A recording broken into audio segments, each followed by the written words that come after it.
আসসালামু আলাইকুম। সবাই কেমন আছেন? আশা করি ভালো আছেন। আলহামদুলিল্লাহ আমিও ভালো আছি। আজকে আপনাদের জন্য আরেকটি রেসিপি নিয়ে আসলাম, টক দই দিয়ে কষা মুরগির মাংস রান্নার রেসিপি। প্রথমে মুরগির মাংসতে টক দই, সামান্য লবণ, গোলমরিচের গুঁড়া দিয়ে ভালোভাবে মাখিয়ে 30 মিনিটের মতো রেখে দিব। এরপর চুলার উপরে কড়াইতে তেল দিয়ে আলুগুলো সামান্য লবণ দিয়ে ভালোভাবে ভেজে নিব।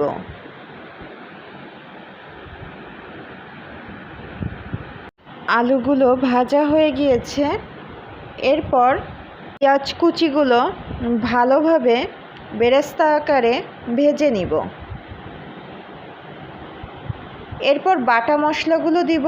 প্রথমে পরিমাণ মতো রসুন বাটা ও আদা বাটা দিয়ে ভালোভাবে মশলাটা ভেজে নিব।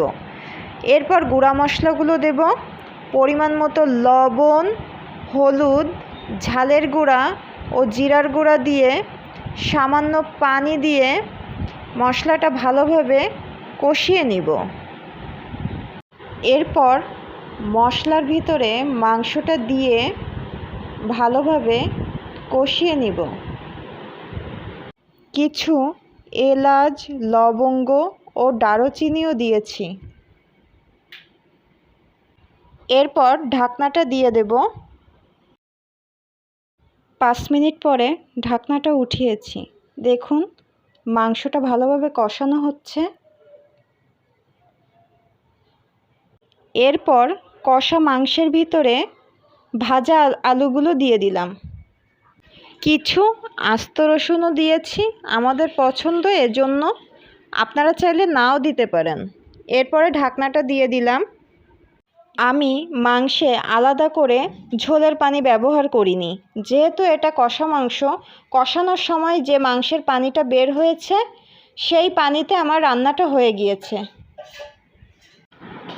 কিছুক্ষণ পরে ঢাকনাটা উঠালাম। দেখুন আমার রান্নাটা হয়ে গিয়েছে। সুন্দর একটা কালার আসছে। আমার ভিডিওটি আপনাদের ভালো লাগলে আমার ফেসবুক পেজটাকে ফলো দিবেন এবং ইউটিউব চ্যানেলটাকে সাবস্ক্রাইব করে পাশে থাকবেন। সবাই ভালো থাকেন। আল্লাহ হাফেজ।